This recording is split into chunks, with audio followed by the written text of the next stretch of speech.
Good morning and welcome, Hare Krishna. I'm joined today by Rambhoru. Um, Today we're going to talk about how a person can recover from abuse, the different kinds of abuse, the way that they might affect people. And particularly Rambhoru has a lot of resources available, quite experienced in the area of supporting victims of abuse. And there's Karuna Care and other facilities, other collaborations between devotees that can all help support a person. Rambhoru, maybe we can invite you just to say a few words about who you are and set the scene, how you came to the work that you do. Well, I'm Rambhoru, and I've been a Prabhupada disciple since about 1974. And I grew up in an environment where fellowship was really important in a Baptist religious tradition. And when I came to the Hare Krishna movement, I was very much eager to help relieve human suffering and got really busy for about 35 years cooking. I was cooking for devotees. And at a certain point, I found myself in Vrindavan and Mayapur. I've spent about 10 years in India, and then came back to the United States and decided I needed to go back to school. So I had started studying religion and philosophy, but then came to the Hare Krishna movement and felt like I needed to return to get some of my questions that had not been answered in the Hare Krishna movement answered. And part of that had to do with how do we relieve human suffering? And I know our philosophy has so much about relieving human suffering, but it felt like it was very much theoretical, just chant Hare Krishna and be happy, when I saw a lot of people chanting and it wasn't making them happy necessarily. So I felt like I needed to explore a little deeper. What is it that helps people find God who's in their heart and the hearts of all others? And it's not as easy as it sounds. Prabhupada said we say it's simple, it's easy, just chant Hare Krishna and be happy, but actually it's not so easy to actually just give up everything. So you've studied chaplaincy, you're a professional chaplain, and you're also an educator of chaplains across different faiths. Tell us a little bit about that. What is it that a chaplain does? Well, we are what we call story catchers. We learn a lot about behavioral sciences and psychology. That's really important, because when you're listening to people and being present with people, you have to really know where they are so you can join them where they are. So, we learn how to assess trauma and different mental illnesses and whatever, so that we can join them rather than judge them. It's so easy, to get confused when you're sitting in front of somebody. And as people of faith, whether you're coming from the Hare Krishna tradition or a Christian tradition, the whole exercise is to reach beyond their bodily presentation or mental presentation into the human heart, where we all agree that God resides. Christians also believe that, and Buddhists believe there's a spiritual something, a core, a divine essence. And so the exercise is somehow being able to transcend the bodily designation, the mental, whatever's going on, and really treat a person as the part and parcel of God that they are. So we are there, and our philosophy is, in terms of healing people who are traumatized, wounded, is to be an unconditionally caring presence for them. And in fact, the Los Angeles Department of Mental Health has, the last 20 years, realized that what spiritual practitioners can do, they can do in less than half the time that what a psychologist takes to do. Like 20 years of psychotherapy, the real key is getting a spiritual experience. Having a spiritual awakening is what heals. And not only that, they realize that isolation and loneliness is what's causing mental illness. And so they're reaching out to religious communities, because they know small, caring communities is what heals people, whatever it is, whether it's mental illness of depression or trauma. They really require to have a reliable, small community environment to heal, which we all do, You've said that compassion is a major theme in our and other traditions, and there's a lot that's said about suffering. I'd like to explore this idea that's become, more known recently, called bypassing. This idea that sometimes with a quick philosophical reference, you can somehow invalidate whatever discomfort, suffering a person may be going through. If they just understood Mater Spartius to Contea, all of their problems would be over. What are your thoughts on that? The use of philosophy to almost deny suffering. Well, you're jumping over like a monkey. You're not being who you are in the moment. You're moving past, which is why it's called bypassing. You're bypassing your current experience. And the emotions, we always talk about the mind as being your enemy or friend. The mind is made up of thinking, feeling, and willing. And I'm doing a course right now on name your feelings, tame your mind. And we've just gone through 17 primary emotions, various flavors. We've gone to all of our books to locate them in the Chaitanya Charitamrita, various flavors of happiness and sadness and depression and all those things. And just like the mind can be your enemy, emotions can be your enemy.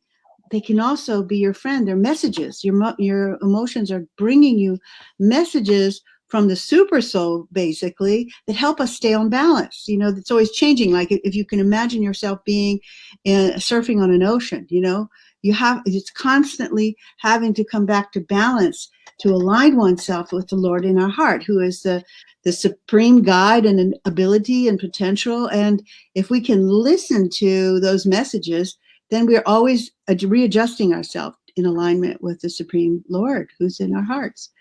So, if you start ignoring those messages, you're going to find yourself inviting consequences that you hadn't intended. They're really important to pay attention. So to go to philosophy and ignore those things can have physical and mental effects, consequences that bring you disease, debilitating disease. Yeah. It seems that abuse and adverse child experiences are incredibly commonplace. I've heard a lot over the last few weeks from people who essentially said, something like that happened to me. It can be everything from childhood abandonment and neglect through to physical punishment, sexual abuse. And earlier, you and I were also talking about clergy abuse, spiritual abuse, and so on. I wonder if you can outline what kind of impacts these things tend to have over the course of a person's life. And that might include, actual physical pain, psychological issues, or even issues with faith. As a chaplain, I'm sure you encounter this as well. So feel free to talk in that general area. Yeah. Well, in the development of a person, our faith starts with our primary caregivers as children. So if we have a first 5 years of parents or caregivers who are reliable, who respond to our needs when we cry, when we have this experience that we get what we need, then as we grow, that we transfer that to our notion of the Supreme Being, that, when I cry out, that God will respond. But if we have parental abuse, or some kind of traumatic experience where our original caregivers have been themselves unreliable and abusive, then it's going to make it really, really hard for us to have faith that there's a God who cares, that when we pray that we will be responded to. And so that can have a ripple effect throughout our whole life, between really having faith that there is a being out there who cares and having no faith at all, right from our early life experience. It can totally hijack that.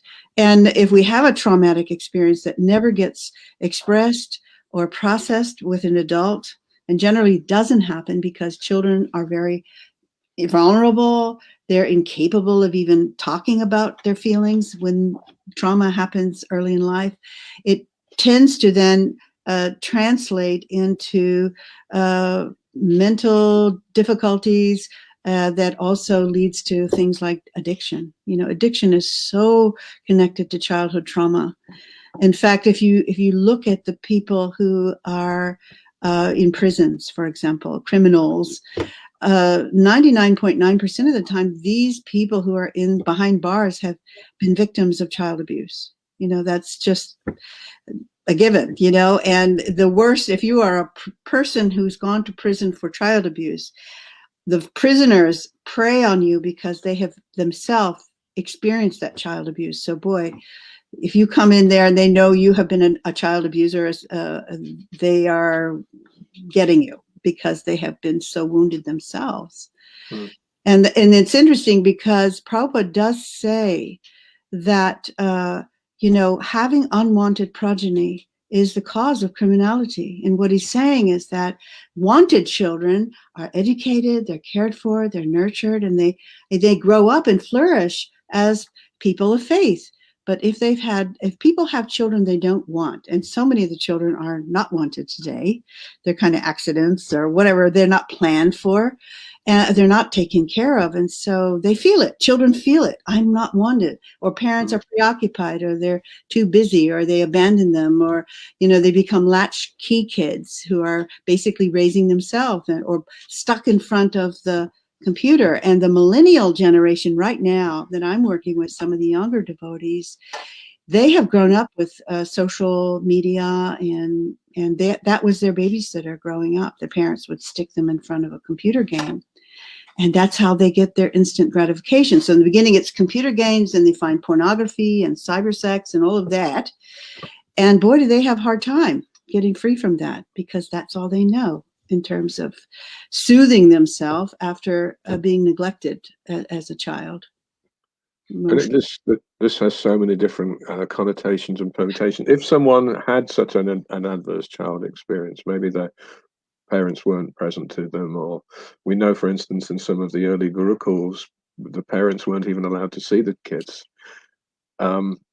Can you recover from that? Because it sounds from what you've said that, you know, the impacts on a person's faith, a sense that their creator will be there for them and so on, could be permanently scarred. How do you recover from something like that, or don't you? It takes one reliable person in a person's life to heal that, which is why at any age. Mm-hmm. Okay. It takes one person who has faith in you and is willing to journey with you through that healing, which can be really bumpy. A person who has to, you know, unconditionally have faith that you are not what you're acting out. You are more than that. You are a perfect, pure spiritual being that's really Satchidananda, and you're not all this presenting issue. It takes an enormous amount of patience and kindness to do that. And sadly, we don't have people with that much time. You know, it takes time.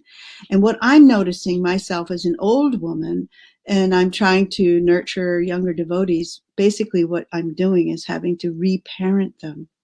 You're just reparenting so many young devotees who have had terribly dysfunctional, emotionally unavailable, and abusive. Emotionally abusive can mean as simple as being emotionally distant, neglectful, unavailable, not being seen, not being heard. That can be what you're trying to transform. But it's about reparenting people. Just carrying on with this theme of unwanted progeny for a moment, it could be that, you know, immature devotees may go, the child is the product of my sex desire. It's a distraction from my constitutional nature of serving Krishna. So the parental stuff is all mundane. And I think some kids have grown up almost feeling like they're an embarrassment, or that because they didn't turn out to be lighting the fires with mantras, you know, from an early age, and perhaps they didn't instantly take to Krishna consciousness. Maybe Krishna consciousness was forced on them. They perhaps feel like their parents, the parent, say the parents' love seems to be intermingled with resentments or other things. How does a person deal with that? Like, if you feel that you are scarred from your childhood, maybe because of adverse child experiences, you did develop an addiction, so now you're not following the regs. How does a person sort of deal with those kind of effects in their life? Again, it really goes back to feeling oneself unconditionally loved. It doesn't have to be a parent, but it has to be a community of people who are kind of trained and wise enough to understand what's going on. And this is one reason I start with Karuna Care education. I have about 10 companions. We've spent a year, and we continue to learn. It's not that you just finally learn it. It's kind of an ongoing discipline and yoga to continue to go back to the soul and look for the heart of a person, and treating them as if they are the perfect pure being that they truly are, not responding to their conditioning, but responding to them. And people live up to the level of understanding that you have of them. We tend to live up to what people expect of us. So if you expect them to be kind and give them the respect that they deserve, they tend to rise to that level. And it's really important to join people where they are, and that takes some skill to assess. It's not about trying to connect with the person where you'd like them to be. It's about you finding out where are they and what capacity they have right there, what little steps might they take, and empowering them to be the expert of their own progress, and finding out what do they need. So if a person realizes that their faith is somewhat damaged and their relationship with Krishna consciousness is somewhat estranged because of these experiences, they might still find someone to reach out to. What about the community responses? If someone appears to be playing up, or someone appears to be going astray, is it anybody's place to approach that young person, or even that young adult? Sometimes maybe these things play out later in life, and offer unsolicited support. How does it work? It really requires somebody to notice, that somebody's needing help, and to go over, and notice. I always look in a community of who's on the margins, who's withdrawn. I guess day before yesterday, somebody texted me from their community and said, there's a devotee who's been coming all along, and suddenly she comes and she's unkempt, and she, is losing weight, and she's acting out, and the temple wants her not to come anymore because it's too uncomfortable for them that she's behaving that way. And the husband says, I can't take care of her anymore. So everybody wants to kick her out. But nobody has bothered to go over to her and find out what's underneath the behavior. The reason we behave is inspired by something inside. And so we really do need to be curious and go over to a person and sit down and show some interest and you have to create some trust with them. Otherwise, people don't want to tell you what they're concerned about. And be patient and listen, and invite them to tell them, what's your challenge? What's on your heart today? Tell me what's going on. Is there something I can do to help? And people sadly don't trust many people. So it's a question of being able to not march up and be in their face, but just being gentle, and just like you might with a wounded animal that showed up at the temple. You wouldn't, go stomping over to frighten them. You would go very gently, and offer them prasadam or share a meal with them, and just be kind. I mean, that's a start, because trust is so important. If people don't trust you, they're not going to share their deep story. But a lot of times, these sort of people who are acting out, they are not able to verbalize what's going on, and they may have chronic depression and need help. They may be abused, they may be abused at home by their husband, and they don't know how to talk about it. They're afraid to talk about it. They're afraid that there'll be, consequences if they tell about it. So you have to know what you're looking at. People don't just act out for no reason. There's always a reason. Yeah. I've got a question here from Janova. There it is. It's on the screen, hopefully. Is it possible that childhood trauma can make an individual more emotionally mature and inspire them to become more dependent on God than the people or things of this world? Yeah, well, childhood trauma needs to be worked through. We need to be aware of what it is in us, and be conscious of our behaviors and our thought processes. It's not about jumping over and taking shelter of God and leaving all human connections. It's a both and, because if you really understand who God is, then you also have to know God's communicating through the world around you. It's God inside, but it's also God outside. So human relationship is so important. We are social beings. And for our spiritual advancement, 2 of the 6 loving exchanges are revealing the mind in confidence and listening to someone reveal their mind in confidence. So we're meant to be having association with people. So yes, yeah, it's true. When we're suffering a lot, like we see with Queen Kunti, we, pray with all our heart to Krishna. But Krishna often is communicating with us and caring for us through other people. We need to be open to that too. When you say working through, I wonder if we could break that down a little bit. What is the process of healing, or helpful processes of healing? I mean, just to throw a few other things in the mix there. If one discloses, how important is the community reaction to that disclosure? If one seeks some kind of justice against the abuser, is that helpful, or is that just some red herring? So yeah, what does it mean to actually work through abuse effectively and restore oneself to a healthy, wholesome condition or whatever? Well, the first thing is to be able to talk about it and be validated. Often there's such a social stigma when a person's been abused, children, women, as soon as they try to say something, there's victim blaming. They're blaming the victim. That's typically how society does it.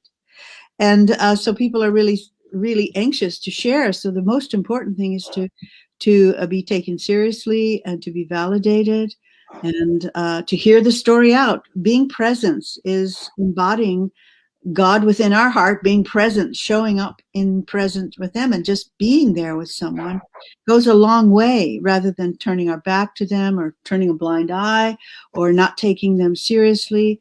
Because no matter how big or small abuse is, to the person who's been abused, it's big. It's big. And so they need to have their story heard and their feelings expressed and validated, rather than poo-pooed, or not validated. That already is healing, just to be heard and validated. That's a start. It depends also. The question you asked me there about what about, I don't know, what you was taking to justice of the perpetrator. Yes. That would certainly, need to be part of the conversation. You'd have to know the whole context and the age of the person and what happened.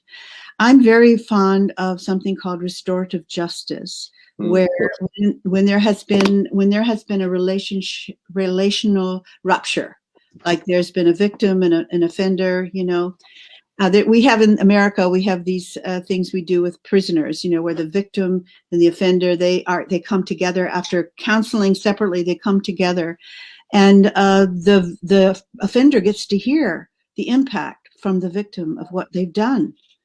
And then the community is sort of part of it, because in any community where there has been abuse, the surrounding community is also affected. We see that in our ISKCON, when someone has abused someone else, and then everybody else is traumatized by it too, just being a bystander.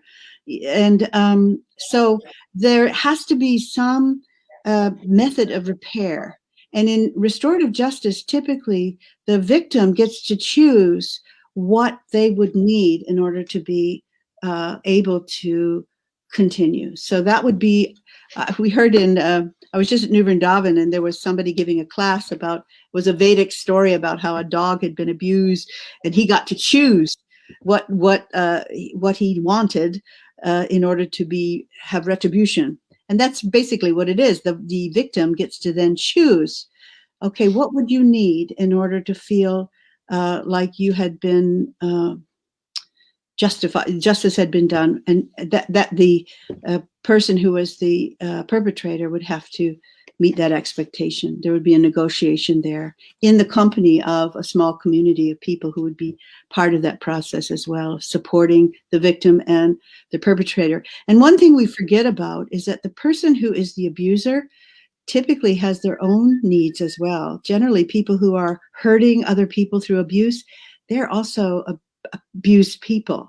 So it's kind of, they're already have a trauma they're carrying, which leads them to be a sexual predator, that hasn't been healed too. So it's not about just focusing on the victim, but also trying to bring healing and care for the person who has been the abuser, because there's an awareness they are sick too. They need help too.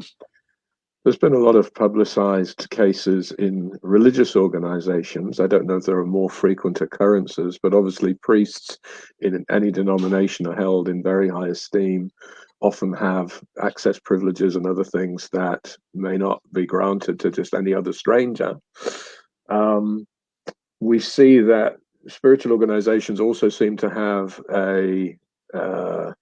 an issue when abuse is reported against a priest. Misplaced compassion. No, Father so-and-so couldn't possibly have done that. How dare you bring the church into disrepute, and so on. What thoughts do you have about, I suppose, confronting the denial that often takes place, or having people at the helm of religious organizations understand their responsibilities properly? Well, any religious leader, whether you're a Brahmin or priest, that's an occupation. Just like chaplaincy is an occupation, psychology is an occupation. People have, being a teacher is an occupation. So when a person has misused their occupation to abuse or to manipulate or exploit another person, that flies back on the whole occupation. So, for example, in chaplaincy, if we have someone who has not lived up to the code of ethics, we have like a code of ethics, and it's all about respecting and giving people the freedom to choose. If a person in our discipline is not living up to that code, it throws back or shines a bad light on the whole profession. We're all implicated. So we have to remove ourselves. That person has to be ejected from our discipline in order to save the entire faith of the community. So in a religious community, whether you're a priest or a Brahmin or whatever role you have, you're upholding the faith of a whole community. And so if you want to restore or maintain the faith of your community members, you're going to have to let that person go, and say, it doesn't mean that they can't find Krishna, they can be lovers of Krishna, but they have to give up that role. Some argue that, apichet sudaracharo, that Krishna, if it's an accidental fall down, one-time thing, the person corrects, then it's to be overlooked. They're still considered saintly. How do we reconcile those kind of statements with what you're saying?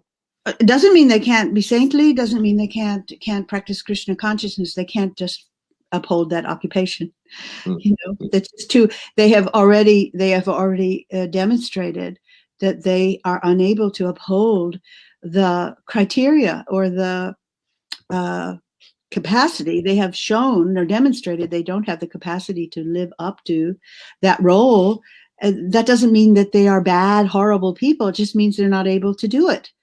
And it's really far better to be honest and humble and just be a devotee that's simple and take a back seat. You don't have to be the bus driver.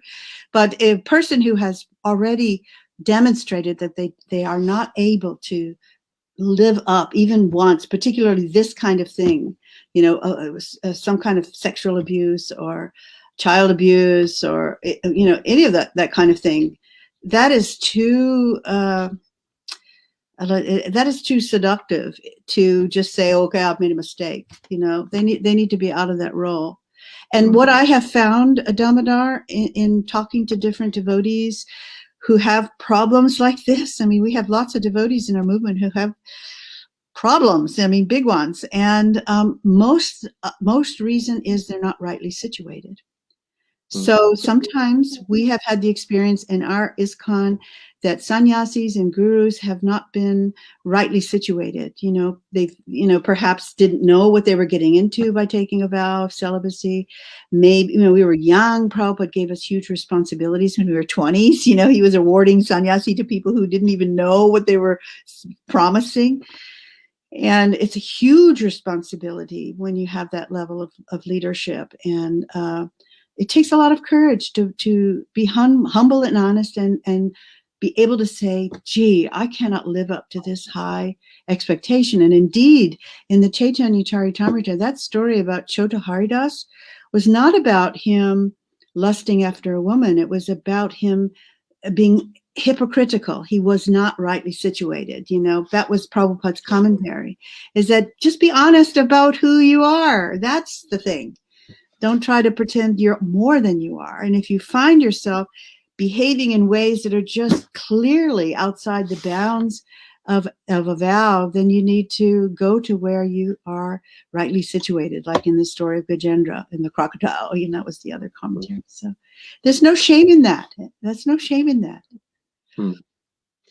Just staying with this general understanding trauma and its effects and recovering from, but broadening it beyond necessarily child abuse.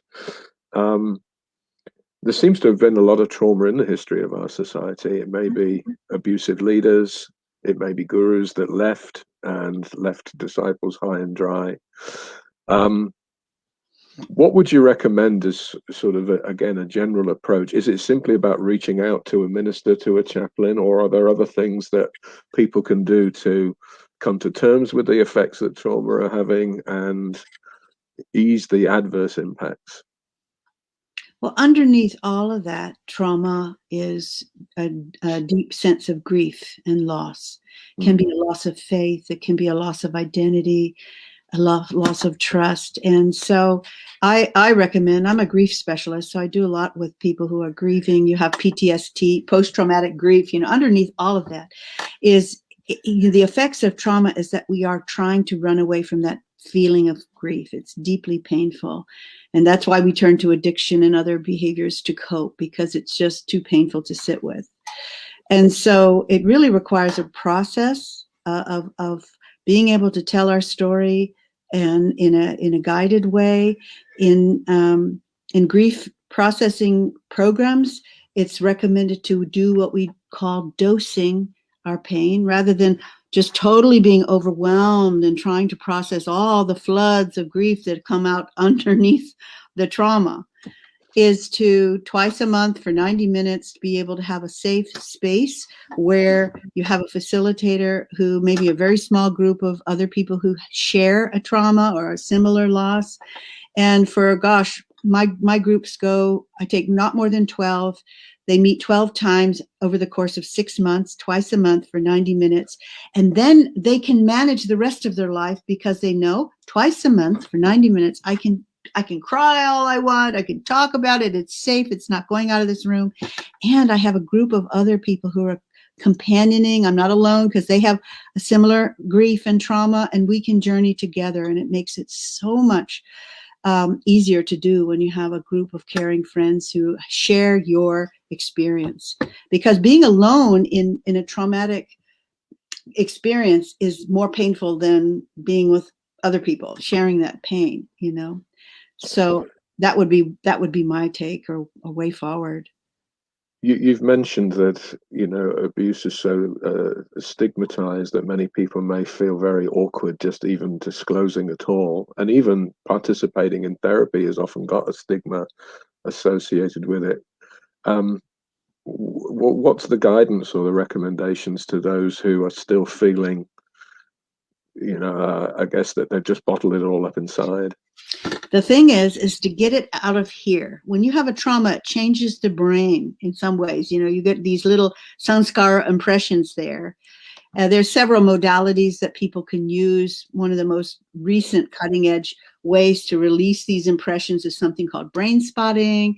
EMDR is another one. And Peter Levine, who's a famous trauma specialist, he has a little book called Healing Trauma that has a little audio thing who guides you in different exercises to release those. But they have found more powerful than almost anything, if you can't find a group of people to talk to, is write. Journal.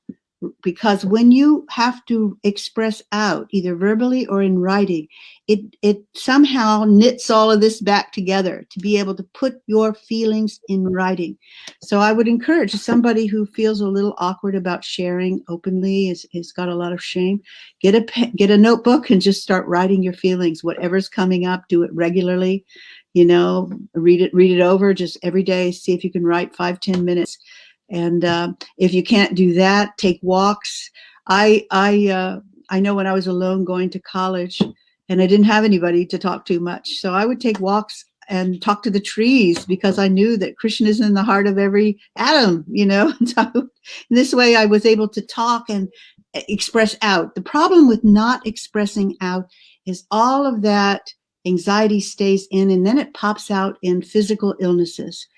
As a chaplain, we know that in the hospital, 99.9% of the people who come in the hospital, it's not because of the car crash. It's having ignored that little voice inside of us. That's Krishna, who's trying to warn us, guide us. We've ignored that voice, and it just gets louder and louder and louder until bang, something happens. We have diabetes that we haven't paid attention for a year, and now they're going to amputate our toes. Or, we knew that we shouldn't eat so much sugar and fat, or we know we shouldn't be drinking and driving, or we know we shouldn't be watching. I mean, if you're really listening, Super Soul is guiding us all the time. And the big problem is we are so preoccupied outside of ourselves that we can't hear that voice.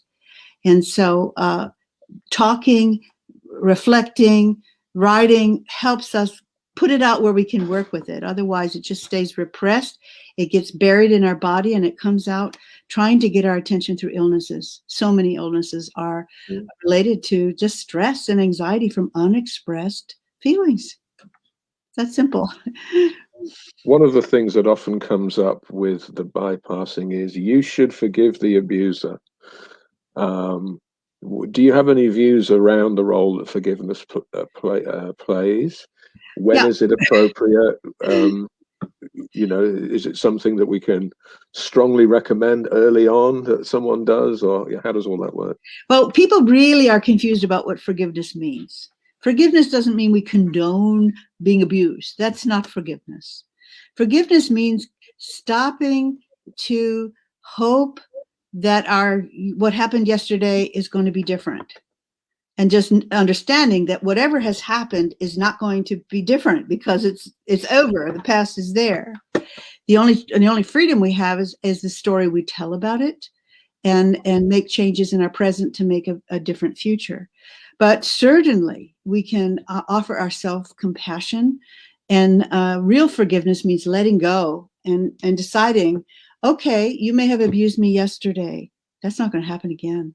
That's not, to be very clear, how you may have had your boundaries violated, which is generally what abuse is that someone has violated your boundaries. It may mean you have to renegotiate and really understand what boundary setting is. So many devotees, people, they don't even know what a healthy boundary is. And so they get enmeshed with these relationships. They also don't have very healthy boundaries. People who have healthy boundaries, they generally have really solid relationships. It's just that we don't stay in our lane, and other people don't stay in their lane either. And we don't know. We let people cross our boundaries, and then we get hurt. So that's some training I think we need to have in our movement. And that's kind of what I'm trying to do, is help devotees understand interpersonal relating that is healthy, because most of us have come from families that haven't modeled very healthy relationships. And so how do we learn it? We haven't seen it. Our whole society has really bad boundaries and barely unconnecting interpersonal skills. So where do we learn it? We've got to learn that side by side with chanting. But forgiveness doesn't mean enabling. It just means waking up. Okay, that was really hurtful, and I'm not going to allow that to happen again. Bye, see you later. But you're not. That's it. I'm moving forward. It means to shake them off, shake the dust off, and be done with them. And that. Does institutional action or institutional inaction impact the healing process? If a a survivor of abuse perceives that the organization has turned a blind eye, does that impede the process of healing, or is the process of healing almost independent? In fact, it'd be better not to have it conditional on organizational actions or inactions. I think it depends on the person, the age of the person, the level of abuse. But typically what happens when a society if you're part of a religious organization and they turn a blind eye in favor of the perpetrator, and typically the society worldwide, not just religious organizations, they tend to favor the perpetrator rather than the victim somehow, particularly children. They have no voice. And, they can't speak for themselves. And so what it teaches the victim is that I don't matter. I'm not valued at all. Mm-hmm. And so it sets them up to be vulnerable for more abuse because, people aren't hearing me. They don't see me. They don't care. And so often it turns to chronic depression and mental illness and addiction because you just don't matter. So, if this movement or any religious movement wants to really embody the unconditional love that we preach all the time, we have to do that with our actions. It's not just with our voices. We talk and talk about it, that every living being matters. In North America, we just had a summit. And when I did a podcast a while back and I coined the phrase radical personalism. And somebody has picked that up, and now we're all really thinking about what does that mean to be radical. I mean, we are talking about in the bhakti process being personalists, that every living being, crickets and worms and bugs and frogs and people matter, because Krishna is in their heart. And if Krishna is in their heart, that means every living being is a temple of God, even children.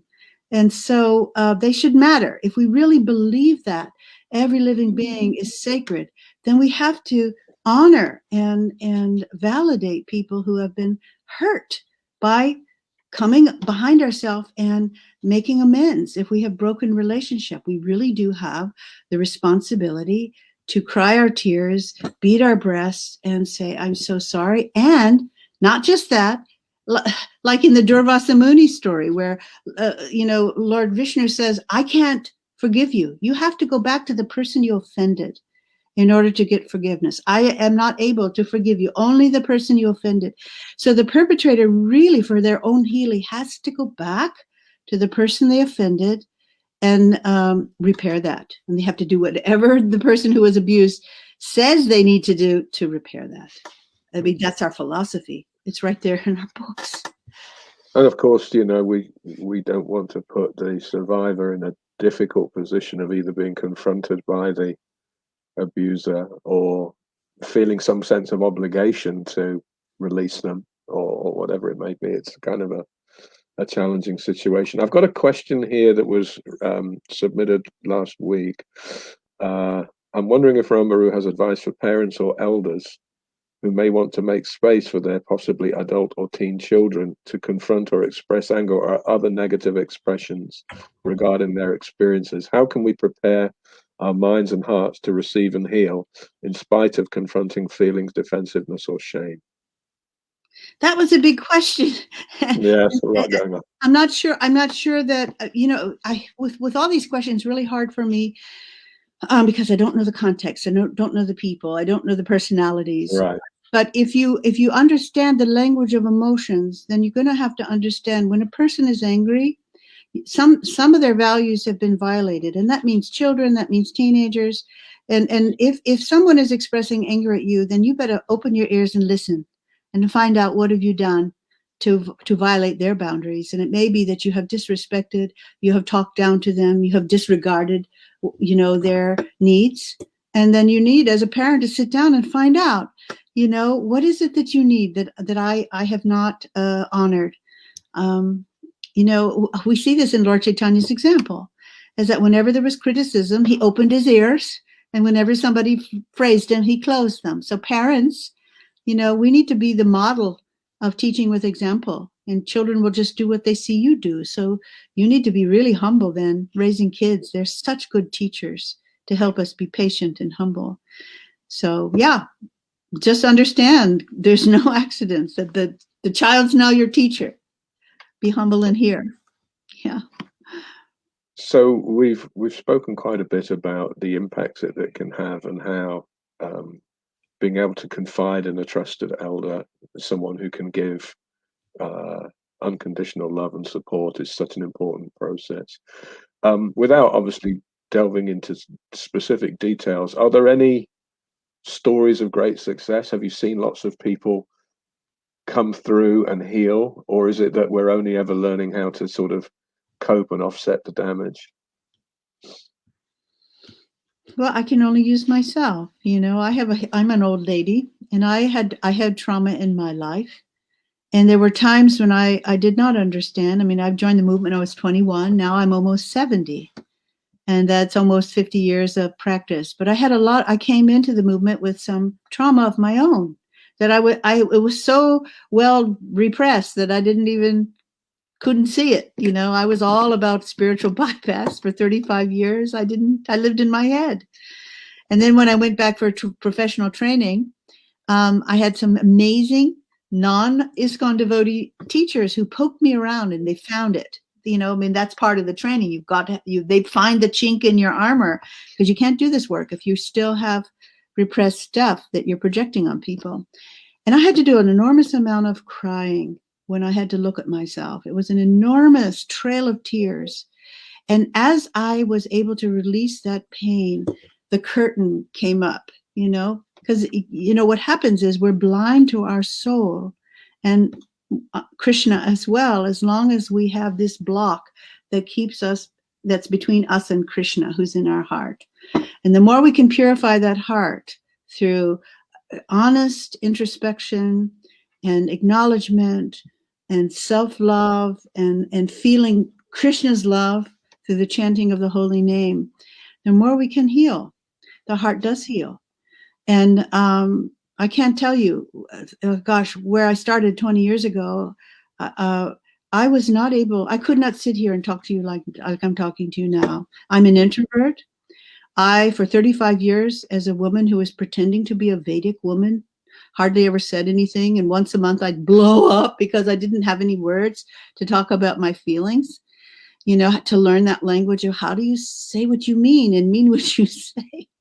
It's been a learning thing. So I do think people can heal, and you do need to have, you need to be wanting to heal. You need to be learning about it. There's lots of literature, finding kindred spirits, like-minded people who are passionate about self-discovery.